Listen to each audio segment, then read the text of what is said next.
नमस्कार विद्यार्थी मित्र मैत्रिणींनो, सपना टीचर या चॅनलमध्ये तुम्हा सर्वांचं खूप खूप मनापासून स्वागत। विद्यार्थी मित्रांनो, आज आपण इयत्ता 8वी विषय हिंदी द्वितीय सत्र परीक्षाचा सराव प्रश्नपत्रिका पाहत आहोत। ही सराव प्रश्नपत्रिका तुम्ही सोडवली तर तुम्हाला कळेल की तुमचा द्वितीय सत्रातला किती अभ्यास झालेला आहे। आता इथे आपल्याला खाली एक परिच्छेद दिलेला आहे। हा परिच्छेद वाचण्यासाठी तुम्ही एकदा व्हिडिओ पॉज करा आणि मग याच्यावरचे प्रश्न आता आपण पाहूया। प्रश्न पहिला आहे आकलन। निम्नलिखित विधानों को सही करके लिखिए। पहला, तिलक जी ने कहा है कि वे यद्यपि शरीर से जवान हैं किंतु उत्साह में बूढ़े हैं। अब इसे सही करके लिखता है। दूसरा है कि आत्मा बूढ़ी जर्जर हो सकती है और नष्ट भी हो सकती है परंतु शरीर अमर है। तीसरा है उत्तर लिखिए। लोकमान्य तिलक जी द्वारा दिया गया नारा। कौन सा नारा है यह हमें लिखना है। कृति 2, कृति पूर्ण करो। जन्म सिद्ध अधिकार की भावना की विशिष्टताएं। सो कौन सी विशिष्टताएं है, हमें 4 विशिष्टताएं उसकी लिखनी है। नीचे है शब्द संपदा। निम्नलिखित शब्दों के आगे पर्यायवाची शब्द लिखिए।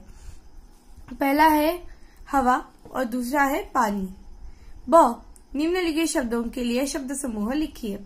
अमर और दूसरा है अविनाशी। कृति 4, स्वमत अभिव्यक्ति।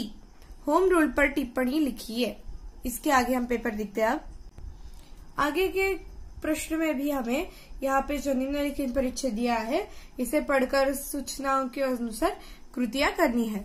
सो इसे पहले पढ़ लीजिए और उसके बाद हम नीचे देखेंगे कि कृति पहली आकलन कृति। और प्रवाह तालिका पूर्ण कीजिए। मनुष्य द्वारा खेती करने पर हुए लाभ। तो कौन से लाभ हुए हैं, यहाँ पर हमें 4 लाभ लिखने हैं। दूसरा है कारण लिखिए। मनुष्य को रोज शिकार खेलना पड़ता। कारण क्या है उसका वो लिखना है।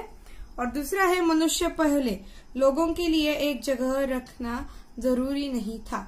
उसका कारण भी हमें यहाँ पे लिखना है। कृति 2, आकलन कृति। और ऊंची जानकारी लिखिए। काम का विभाजन इनमें हुआ, किसमें हुआ, यहाँ हमें 2 बॉक्स दिए गए हैं, उसमें हमें उत्तर लिखना है। नीचे है निम्नलिखित विधान सही करके लिखिए। पहला है कि औरत घर में रहकर बच्चों और बूढ़ों की निगरानी करती होगी। और दूसरा है इन जानवरों को चराने के लिए खेती की जरूरत थी। अब नीचे है शब्द संपदा। शब्द समूह के लिए एक शब्द लिखिए। जानवरों को चराने की जगह कौन सी जगह है उसका नाम हमें लिखना है। व, विलोम शब्द लिखिए अच्छा। और दूसरा है आबाद। क, परिच्छेद में प्रयुक्त शब्द युग्म लिखिए। पहला, दूसरा, तीसरा और चौथा। यहाँ पे हमें लिखना है प्रयुक्त शब्द युग्म। अब इसके आगे देखते हैं कि स्वमत अभिव्यक्ति। कृषि क्षेत्र में लिए गए नए नए प्रयोगों से होने वाली लाभ लिखिए। कौन से लाभ होते हैं कृषि क्षेत्र में, यहाँ पर हमें उसका जवाब लिखना है। प्रश्न दूसरा अ, निम्नलिखित पद्यांश पढ़कर सूचनाओं के अनुसार कृतियां कीजिए। अब मैं आपको बताती हूँ कि पद्यांश मतलब है कविता है और गद्यांश मतलब है कि हम जब किसी लेसन को पढ़ते हैं उसे कहते हैं गद्यांश और किसी कविता को पद्यांश कहते हैं।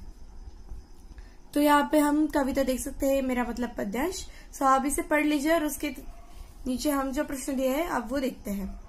प्रवाह तालिका पूर्ण कीजिए। कवि की अपेक्षा है। तो कौन सी कवि की अपेक्षा यहाँ पे हमें दी गई है, इसमें से हमें यहाँ पर लिखनी है। दूसरी है कृति पूर्ण कीजिए। धरती का आंगन महके। सो किससे महके, यहाँ पे हमें लिखना है। तीसरा, पद्यांश में प्रयुक्त प्राकृतिक संपदा अ, ब, क और ड। नीचे है कि पद्यांश में उल्लेखित एक फूल का नाम। कौन सा फूल है वो हमें लिखना है। नीचे है सूचना के अनुसार कृतियां कीजिए।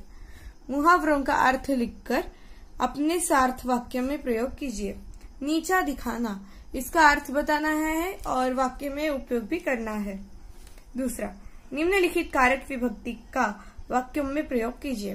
पहला है ने और दूसरा है मैं। तीसरा है कि अव्ययों का वाक्य में प्रयोग कीजिए। पहला है परंतु और दूसरा है के सामने। चौथा, सहायक क्रियाओं का वाक्य में प्रयोग कीजिए।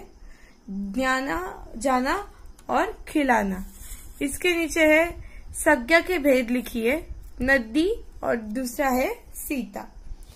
छठा कि विशेषण शब्दों के भेद लिखिए। पहला है वह और दूसरा है चार। नीचे है विराम चिन्ह लिखाकर वाक्य फिर से लिखिए। अ तुम्हारे दाने कहाँ है और ब अरे रामू के बाप घोड़े बेचकर सो रहा है। 8 शब्दों के लिंग पहचान कर लिखिए। कवियत्री और पिता। अब इनके लिंग क्या है यह हमें पहचान कर यहाँ पे लिखने हैं। अब नीचे देखते हैं आखिरी 9वां शब्दों के वचन बदलकर लिखिए। प्रार्थना और कपड़ा। 10 उपसर्ग जोड़कर शब्द लिखिए। विवेकी और उत्तर। उपयोजित लेखन। निम्नलिखित पत्र का प्रारूप तैयार कीजिए। रमा रमेश देसाई 210 गांधीनगर अमरावती 444-601 के स्वास्थ्य अधिकारी, महानगर पालिका अमरावती 444-601 को दूषित पानी की पूर्ति के बारे में ध्यान आकर्षित करते हुए पत्र लिखती या लिखता है। और दूसरा है कि निम्नलिखित प्रत्येक रूपरेखा के आधार पर कहानी लिखिए। कहानी को उचित शीर्षक दो और उससे मिलने वाली सीख लिखिए। एक किसान टिम्ब टिम्ब उसकी पत्नी द्वारा धनी होने की कल्पना। टिम्ब टिम्ब परी के दर्शन। टिम्ब टिम्ब 2 वरदान मांगने को कहना। किसान की पत्नी का लोभ। घनों का शौक। हाथ सोने का बना दो। हाथ रुक जाना तकलीफ। दूसरा वरदान मांगना। हाथ पहले से जैसा बना दो। परी का तटस्थ कहकर अदृश्य होना और उसकी सीख। नीचे है निम्नलिखित वाक्यों का हिंदी में अनुवाद कीजिए। पहला है कि अंधश्रद्धेने आपल्या देशाचा घात केला आहे। दूसरा है प्रत्येक मंगल प्रसंगी वृक्षारोपणाची कल्पना आपण आता स्वीकारली पाहिजे। तिसरा आहे एक काळ असा होता की स्त्रीचे कार्यक्षेत्र घराच्या आतच होते। चौथं हवा व पाणी यांच्या होणाऱ्या प्रदूषणाप्रमाणेच आणखी एक प्रदूषण आहे ते म्हणजे ध्वनी प्रदूषण।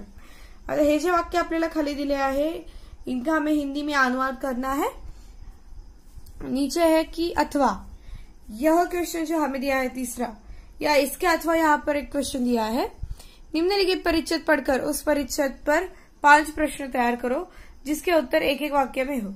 सो यहाँ पर हमें परिच्छेद दिया गया है, इसे पढ़ लो और इस पे 5 प्रश्न भी तैयार कर आप इसके उत्तर एक वाक्य में लिखकर आपका प्रश्न पूरा कर सकते हैं और आप मार्क्स पा सकते हैं। सो इस तरह से हमने यहाँ पे क्वेश्चन पेपर देख लिया है। अगर आपको ये वीडियो अच्छी लगी हो तो लाइक कीजिए, शेयर कीजिए, कमेंट कीजिए और सपना टीचर इस चैनल को सब्सक्राइब कीजिए। मिलते हैं अगले वीडियो में, तब तक के लिए बाय बाय।